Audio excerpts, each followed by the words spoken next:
our culture of masculinity in our world today, there's a lot of shame, and there's a lot of shame around being a man, around being masculine, around what it looks like to be a masculine man. And so a lot of men have offloaded or hidden or disconnected from their more masculine oriented traits. They've disconnected from assertiveness, directness. They've disconnected from their anger. They've disconnected from their pain. And they discard all of these things because society or women or culture or whomever it is has told them those things aren't important, right? For you to be a good man. And that bullshit ends up leading to men having situations like I was in, right? I was trying to be the good man. I was trying to be the nice guy. The simple version is all men carry a shadow, and most men are carrying a very dense shadow.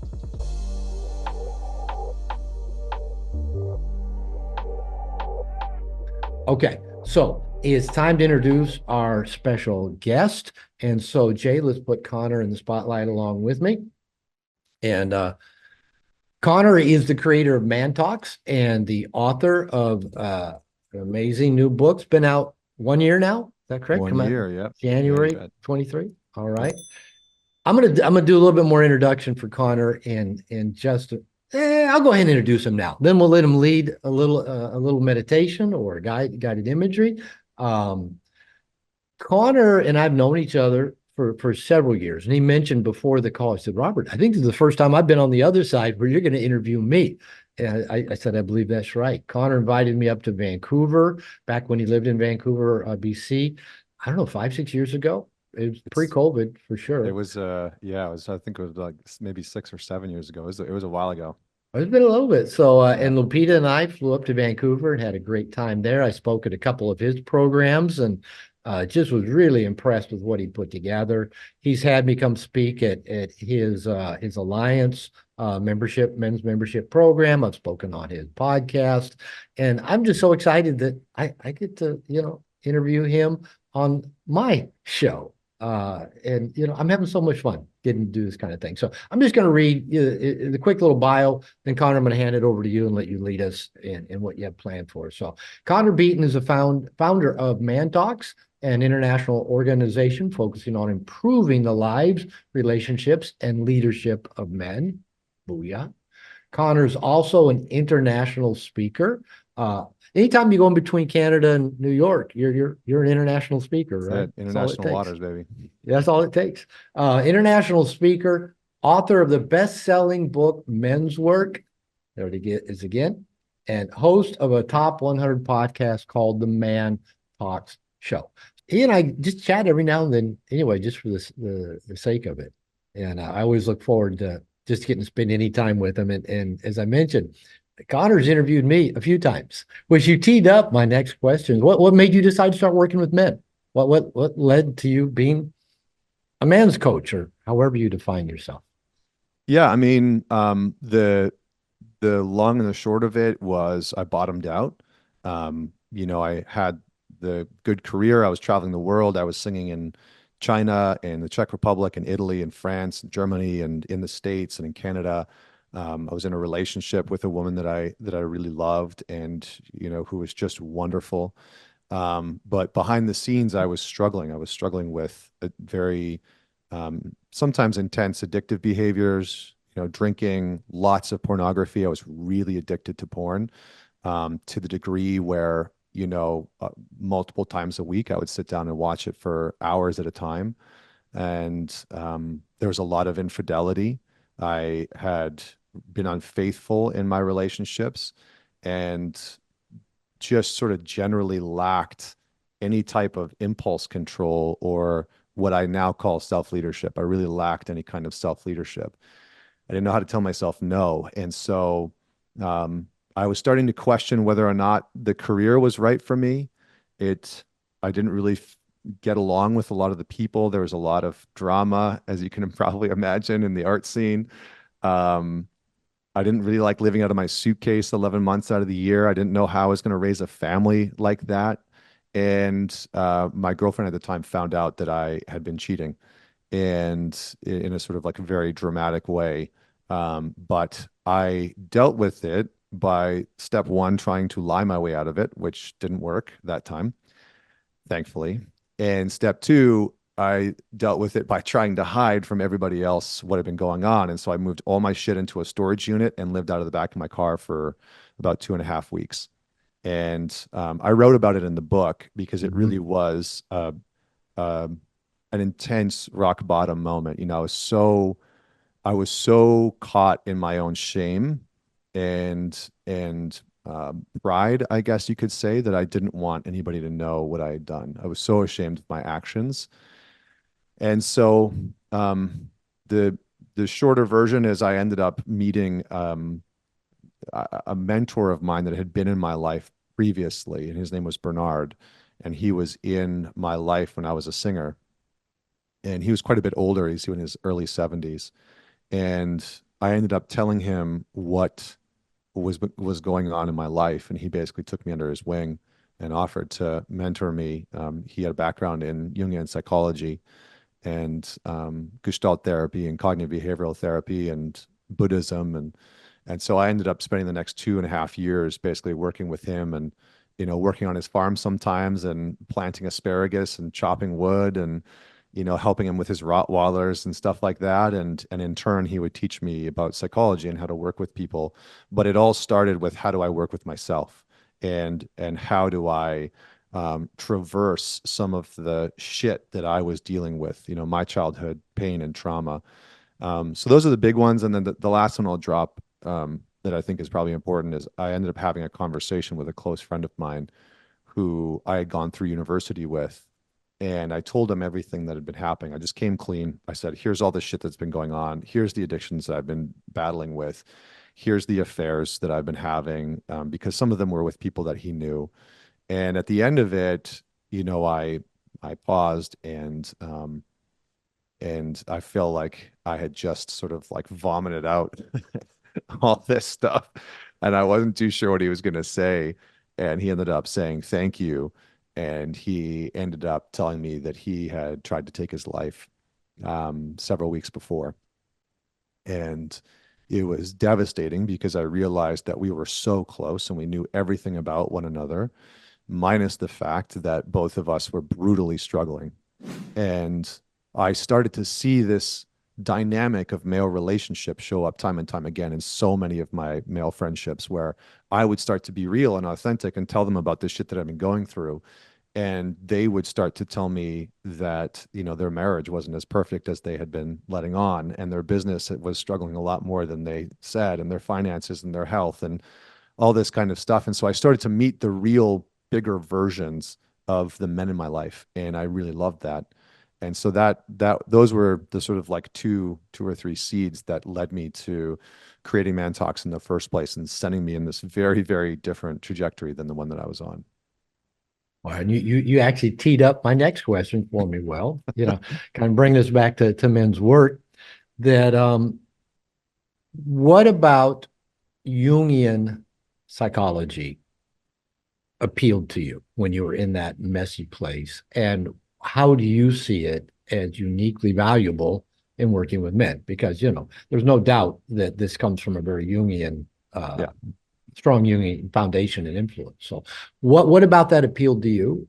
And why do you think that's valuable for men? You did a meditation with us, looking at the shadow behind our heart. And so I love it when people ask me two or three questions in one question. I'll give you two questions in one. Actually, three questions. One, how did Jungian psychology appeal to you? Why do you think it's valuable for men? And then I'll just let you then take that into the shadow. And what does it mean? What are we talking about when we talk about the shadow? So Yeah. Okay. that work? Yeah, yeah, that works. Yeah, I might need you to remind me, but I'll try and hold those.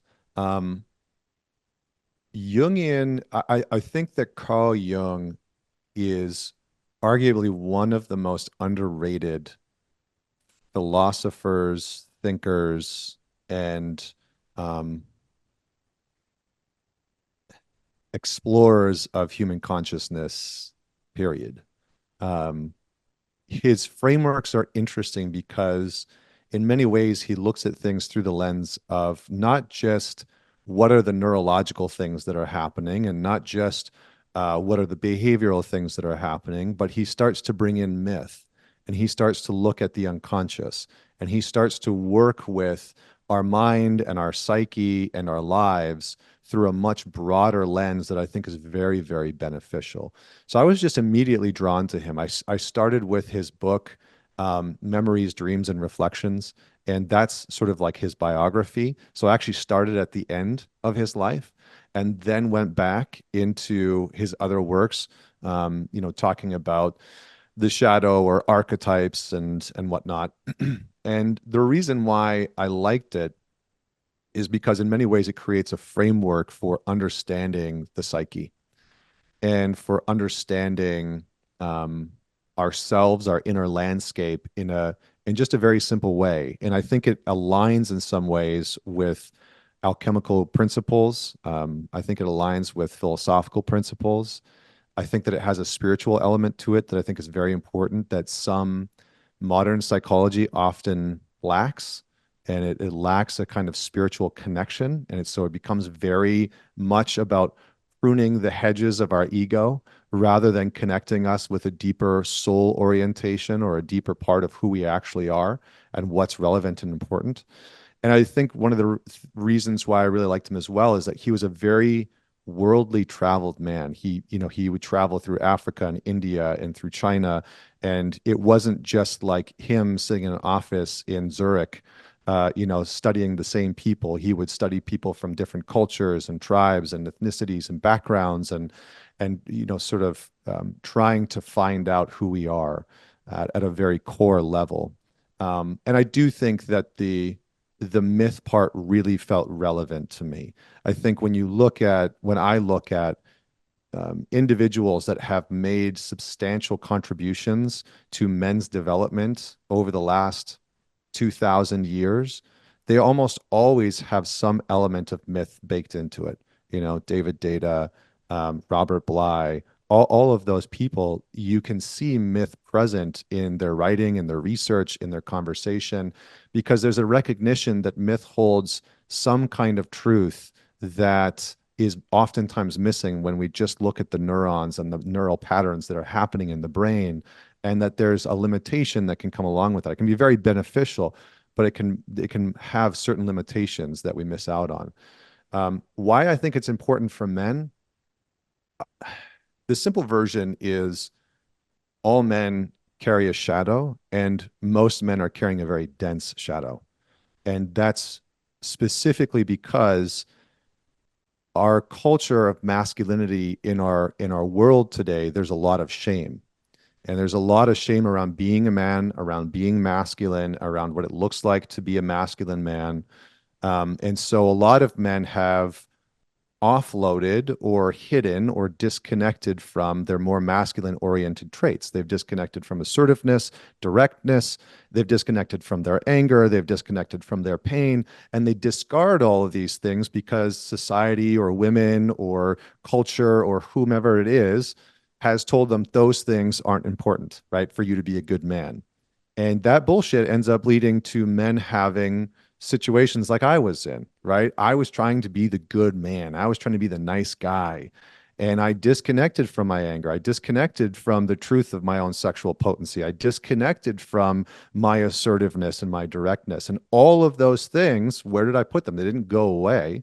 I think what's one of the beauties of Carl Jung's shadow, I think the shadow is one of the most important things that he offered psychology in many ways, in many respects. All of those things don't disappear. They just get discarded into our unconscious, and we try and disconnect from them. And then they become powerful in their own way. And so there's a therapist named Francis Weller. He's an American therapist. I think he's phenomenal. And he said, your pain has its own intelligence, right? Your pain has its own intelligence. And Jung said a different version of this, which is that if you don't make what is unconscious conscious, it will direct your life and you will call it fate. And so what Jung was really saying is that pain, that stuff that you've disconnected from, if you don't become aware of it, it will direct your life, whether you like it or not, period, full stop. And all of us know this on some level. But many of us don't necessarily want to realize it or do anything about it because it can be a scary thing, right? It's like you're acknowledging, I'm going to go into the cave, I'm going to face the dragon, I'm going to deal with the shit that I haven't wanted to deal with or talk about or, get into. And I'm going to start to integrate those things into my life in a healthy way. And so that's why I think the shadow is so powerful for men specifically. We can probably get more into the shadow, but I'll pause there because I think I've said plenty. I'm both looking at my clock and my questions going, That's right. oh shit, I got a lot more questions. But here's what we're I'll going to I'll do keep with it I'll this. keep it quicker. Well, here's what we're going to do is I'm going to put you on the clock. This is the part I really like when I get to do the interviews is the 1 minute questions. And and that way I can ask more questions. And so I'm gonna pull up the timer and I'm just gonna read most of these are aligned from your book, Ben's work. And I'll put you on a timer so you can see it, and you got 1 minute to answer the question. All right. Take that breath. Get your feet on the ground, concrete spine. Ready? Okay. Let me hit the timer.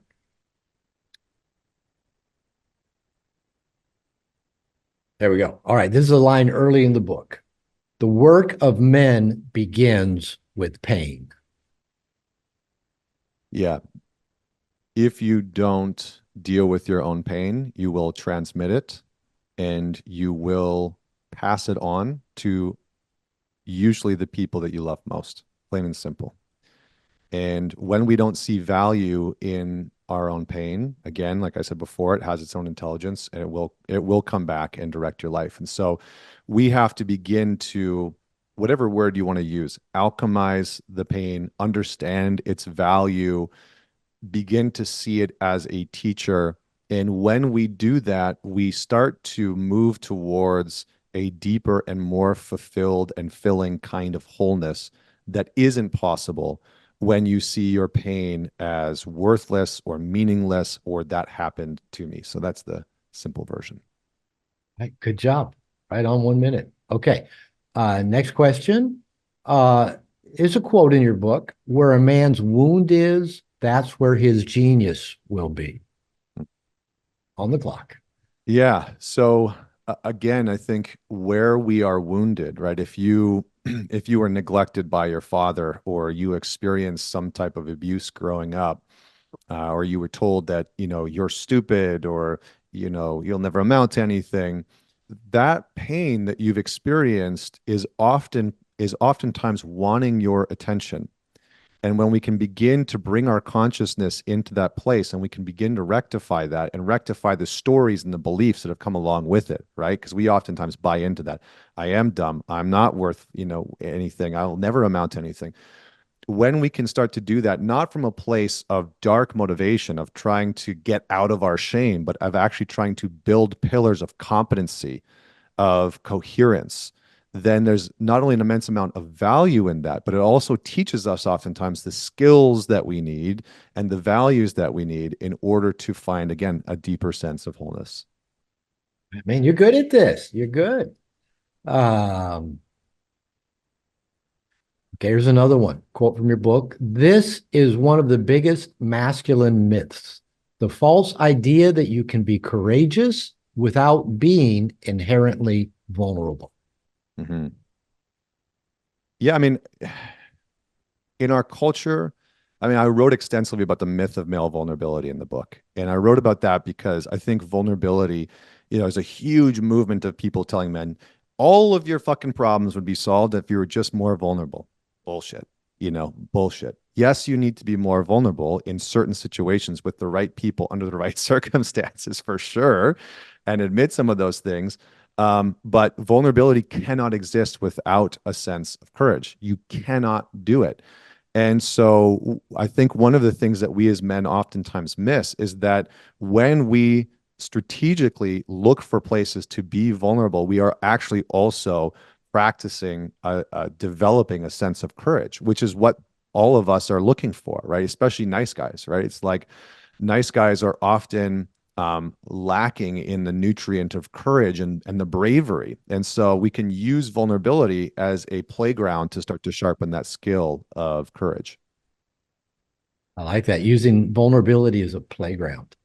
That's a good one. Let me do two more of these, and then we're going to open it up and let the guys on the call ask you questions. Cool.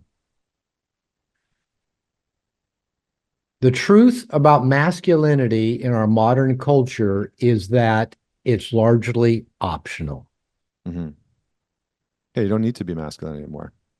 There's society can do it for you. The government can do it for you. There's plenty of women that are willing to stay in their masculine 100% of the time and do it for you.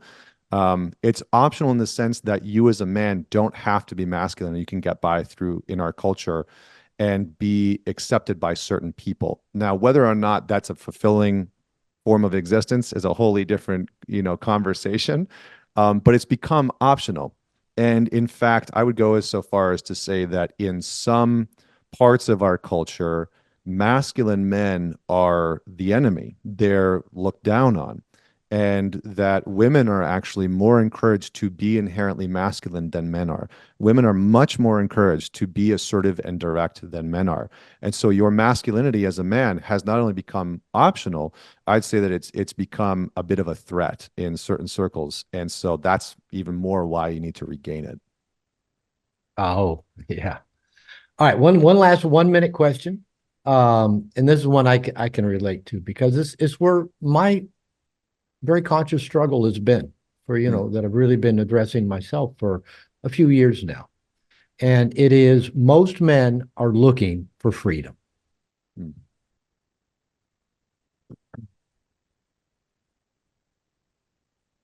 No, I used to like the idea of complete freedom to do whatever I wanted, whenever I wanted, however I wanted.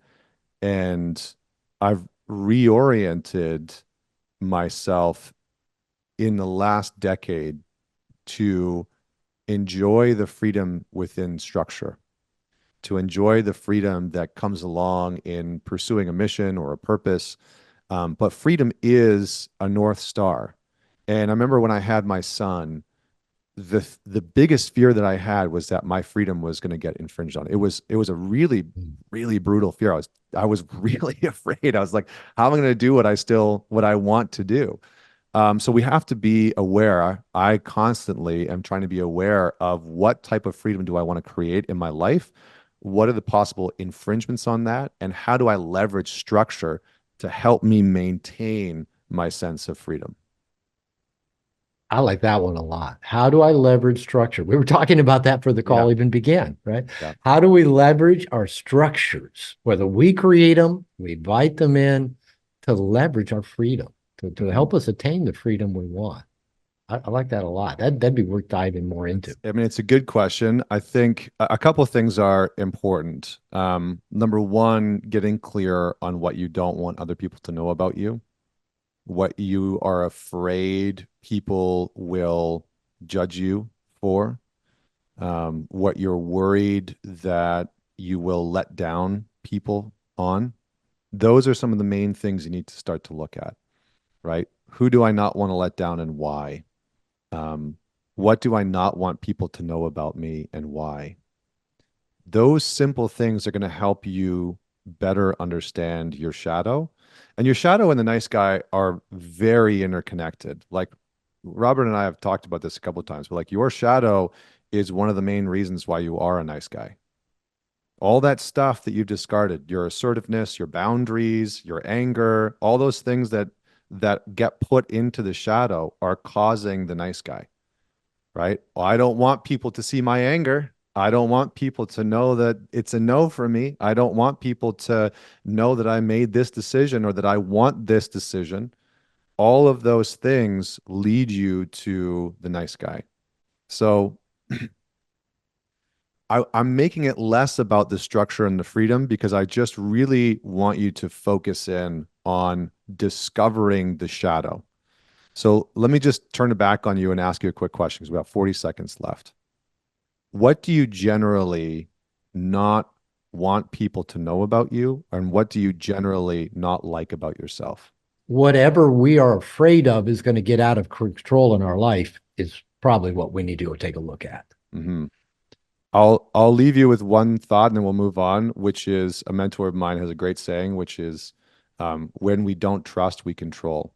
And my guess is that you resort to controlling more than you like and more than the people around you are comfortable with because it's hard for you to trust. My wife calls me Mr. Control, and I go, no, it's Mr. Control. Dr. Control. Let's get it right. So what's helped me is finding somebody that really resonates with me and going deep with them. I've had three really solid mentors in my life, two of which I've apprenticed with excessively, like for years, and that served me really, really well because leading in your relationship is really about you living as close to your own sense of alignment and authenticity as possible.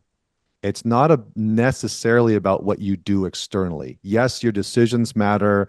Yes, holding space matters. Yes, asking the right questions matters. All of those things. I could give you all of those things, and I can talk about those in a sec. But the most important thing is how do you lead yourself first? Because a woman and a feminine being cannot trust the masculine when he doesn't trust himself. And what a lot of men try and do is, I'm going to lead her.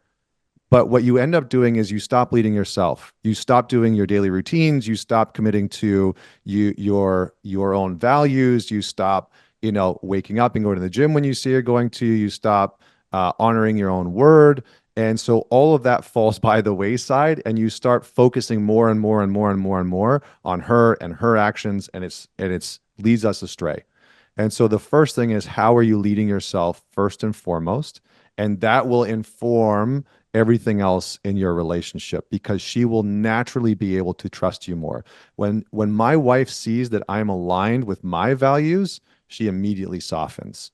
When she sees that I'm aligned with my strengths and my skills, my assertiveness, my directness, my values, my daily routines, she is relaxed. And then my choices and my decisions get less pushback, less animosity, less all those things. So there's many elements within the shadow, and for some of us, we've discarded our strengths there. What you're referring to is the element of self-destruction. And in myth, and Francis Weller talks about this, in myth, there's something called the predator. And the predator is the embodiment of death. It's the embodiment of destruction and self-destruction. And so within the shadow, there is an archetype called the predator. And the predator is a little bit different. The predator is actively trying to self-destruct, trying to pull you down into the shit, trying to take you away.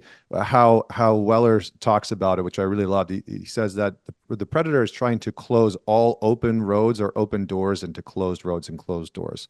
So when you're trying to start the new habit and the new routine, going to the gym in the morning, eating healthy, quitting smoking, stopping drinking, stopping weed, stopping watching the porn, the predator will show up every fucking time, every day, and it will say, but you could open up Pornhub.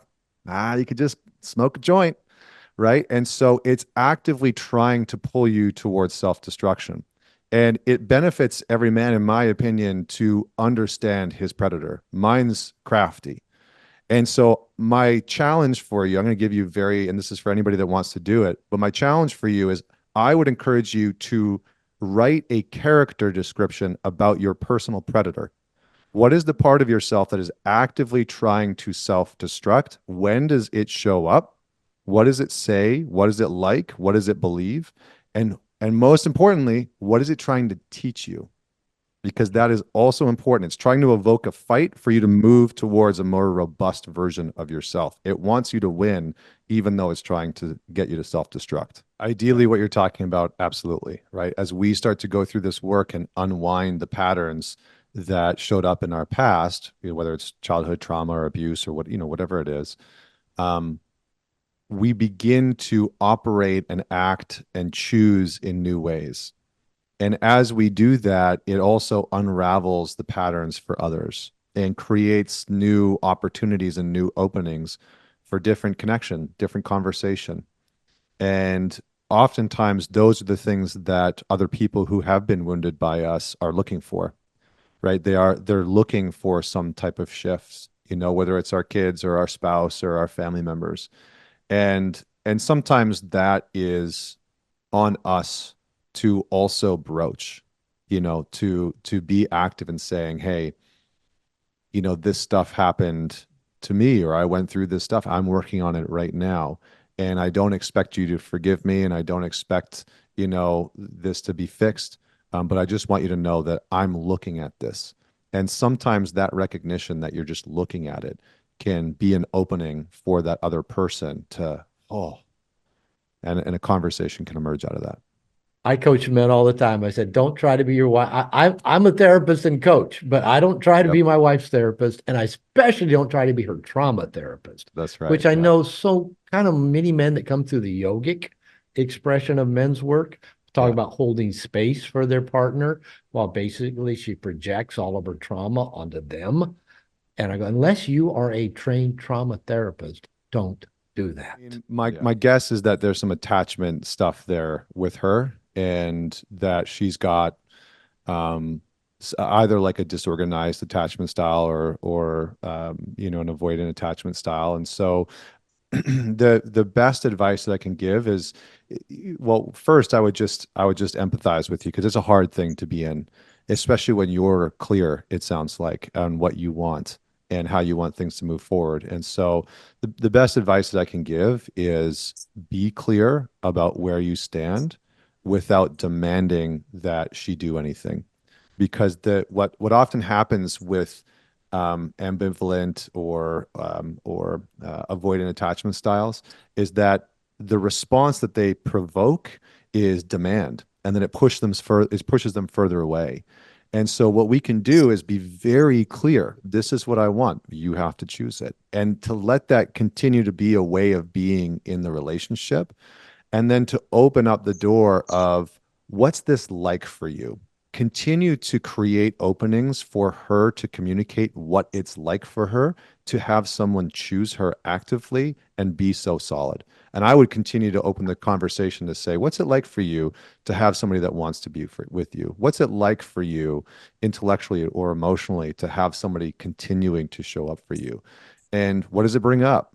And just see what she has to say and start to create an opening for that, because that can lead to some really wonderful conversations and help her to start to trust. But at the end of the day, she has to acknowledge that attachment style in herself and want to work on it actively. Really important. She can correct it very quickly, but she has to recognize it internally and then want to work on it actively. Yeah. One of the most profound things I ever heard David Data say several years ago at a workshop I was at. He said, choose a woman who chooses you. And so maybe the real question isn't, why isn't she choosing me? The real question is, why are you choosing a woman who isn't choosing you? And there's our attachment issue showing up. First, what I would say is acknowledgement can go a long way. Acknowledgement of your own actions is just, I think, underrated, especially from a parenting perspective. Not in like a self-shaming way, not in like, oh, I was such a bad blah blah blah. None of that. Just to like, hey, I know, or I think I know that when I did or I said X, it hurt you. Is that right? That's going to go a mile, because that, again, it's all about, with kids, it's all about creating openings for them to tell you what's true for them. It's all about creating openings for them to tell you what's true for them. As parents, we get caught in this loop of, I know who you are. I know what you're dealing with. I know how you think about this. And sometimes we just don't. So I would lead with that first and foremost, and let that be something that creates some conversations for the two of them. Um, yeah, start there. Thank you. Great question. I'll say a big aho to that one. When I was doing marriage family therapy years ago, I asked people in their 60s and 70s, if your parent came to you today and said, I'm sorry, I fucked up. I messed this up. Every adult I've ever had, oh, yeah, it's 60 years old. Yeah, I'm open to my parent coming back and owning their stuff. I mean, there's a couple things like, I mean, I can give you two things. Recently, I had a very big conversation with my own father. He didn't show up after my son was born. And when I say he didn't show up, I mean he didn't come visit for 9 months. And it was brutal and it really hurt. And it felt like a reflection of what I experienced growing up. because my parents got divorced when I was 3, and then I would spend time. I lived with my mom, but I would see my dad, and so I had to have a conversation with him where there was just an admission of a lot of anger on my side that I had never told him about. I always protected him because my dad is the type of dad who, when he tries to own his shit, he does it in this very shame-based way of I was so this and I was such a bad that, and it's not actually owning and admitting to his own shit. And so I've always kind of coddled him. And so that was one big thing. The other piece I'm working on is around death. My mom is terminal, and she's probably going to pass here in the next 2 months. And so I've really been sitting with this conversation of what does that look like? She's the first parent that I'm going to lose. And it also comes on the back of me finding out I'm going to be a dad again and have a second child. And so, it's this ongoing me sitting with the, I don't know how to enter, I don't know how to do this because I've never done it before. And that is confronting for somebody that likes to be very proficient and likes to be very good at things and likes to be very competent. And I've never gone through the death of a parent before. And so I think I've really been sitting with, are there conversations that I want to have with her? Are there things that I need to say? And I just went and spent 5 days with her. And we just sat. We sat together, we chatted. I held her hand. I said that she was a good mom, even, and that I forgave her for, the things that she went through because she was an alcoholic for most of my life. And so, but still on top of that is the like, am I doing this right? Like, am I doing this right? Am I going to have regrets? And so that's still something that I'm mulling through actively, which I think will just be an ongoing process until she passes. And you guys see in practice right there, vulnerability demonstrating courage. Connor, thank you for that vulnerability. Yeah, you got it. And in any of us who've lost parents or prospective loss soon know exactly that struggle you're talking about. And so vulnerability is courageous and it connects us. I love that. Thank you. I've got links for you. It's connorbeaton.com, mantalks.com. A good starting point for people to find you. Yeah, mantalks.com is probably the best. Okay. And then just Man Talks on YouTube and Instagram. Perfect. And then we're also posting a link for your book on Amazon. And again, men's work. And I did a review of this and posted on my own website. And one of the things I said is this is chewing a thick steak. I read on my Kindle, so sometimes I'm thinking, oh, I've made a lot of progress on a book, and then I look, oh, I'm 3% in, like Jordan Peterson's 12 Rules for Life, it was kind of like that. But this is thick. And what I want to tell men, as you dive into it, don't speed read through this book. Don't go, hey, I'll just read this in a day or two or over a weekend. Go slow. Like when Quanter says, don't try to muscle your way through this practice. Relax into it. Relax into reading men's work, right? Because it's going to bring up a lot of stuff. You're going to be reading, and all of a sudden you notice, boy, I should have put the book down a lot. That was my experience. I put it down a lot. So be gentle with yourself reading it. Relax into it. Go slow. Give yourself a year to read the book. Would you say that that's a legitimate plan for Yeah. reading men's work? Yeah. Yeah. Go slow, do the exercises, return to them.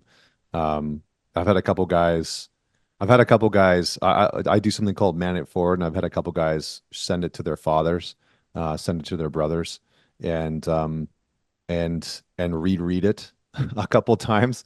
Because there's definitely some stuff in there that's hefty and just takes a while for us to dig into, especially with the exercises. Hefty. Yeah. Yeah. And probably we never get done doing shadow work. So, there's just something, let's just relax into it.